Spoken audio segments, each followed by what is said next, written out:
If you missed out on playing Swords of Gargantua on PSVR1, well, I can't really blame you. It was crazy addictive, which caused me to play it non-stop for almost a month. But the combat was basic. Developer Thirdverse never delivered any additional levels, or really any of the content that the game desperately needed to give it some long-lasting appeal. So with their new game Altair, we were hoping that Thirdverse learned some lessons from their last outing. But sadly, that doesn't seem to be the case.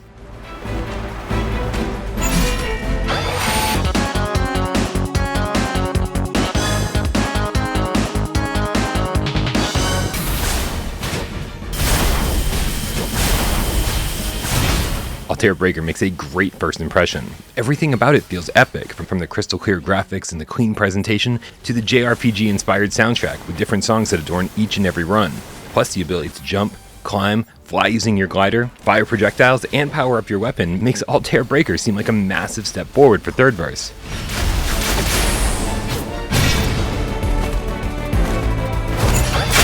But here it's 2 steps forward, 1 step back. See, what I loved about Swords of Gargantua is that it had all the trappings of a good roguelite. Conquering all 100 floors seemed impossible the first few times you try it, and only after weeks of trying do you get closer and closer to the last floor and ultimately defeat the final boss.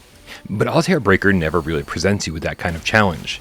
Instead of fighting through 100 floors to take on an impossible boss at the top of the tower, this time you'll warp into an environment, fight some easy enemies, open treasure chests, collect gemstones, and after just 5 or 6 stages, you'll be able to take on the boss. It's not terribly difficult, especially with 2 or 3 friends. And in between runs, you'll take the mana, coins, and gems that you've earned to level up your character's HP, strength, and stamina, or level up your weapon of choice.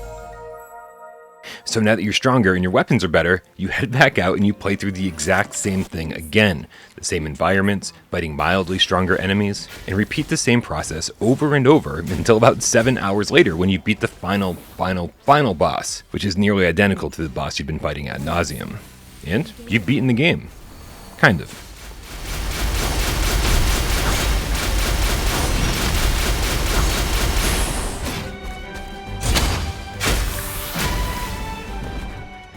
Now, before we get into what happens next, I do want to say that the short gameplay loop was pretty fun. Despite the fact that you see the same environments again and again, and you're fighting essentially the same enemies again and again, there's a part of me that still really enjoys grinding JRPG style. I love the idea of building up this character from nothing, and taking my favorite weapon and upgrading it at every opportunity. Plus, Altair makes the grind fun, with leaderboards reminding you just how much you suck compared to your friends. Getting better at parrying, dodging attacks, launching your enemies into the air and then wailing on them, or powering up your sword to dish out massive attacks from a distance. It's a good time, especially with friends.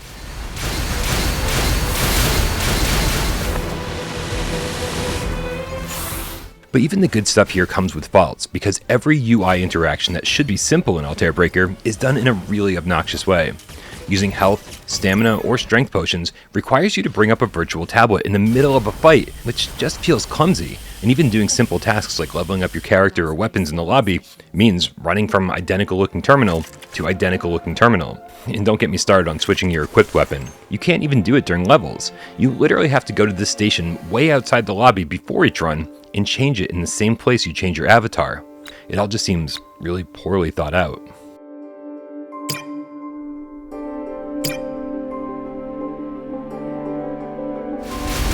This is the final enemy in this area. Take it down. Okay, so you've grinded it out, playing the same 20-minute gameplay loop for hours, and you finally killed the last boss. Now, this should be insanely rewarding, but it's not really. Beating the final boss unlocks a new area, a randomly generated dungeon called The Depths. It's a bland-looking maze-like environment where you wander around, fighting slightly stronger versions of the exact same enemies you've been fighting, but with a new boss, and a chance to get a ton of coins. And honestly, I was just hoping for something more substantial, something that would keep me coming back. But instead, it all suddenly feels like a huge waste of time. Enemies detected. Neutralize them all.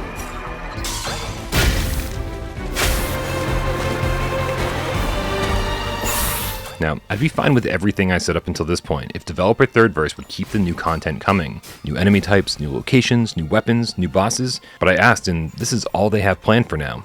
Now, let's be clear, not every game needs constant updates, but the design of Altair just feels hollow without it. It gives you such a small amount of content, and then asks you to play it again, and again, and again. Swords of Gargantua and Altair prove that Thirdverse knows how to make a fun game. They just don't understand how to keep people playing it. Gate essence detected on a nearby enemy.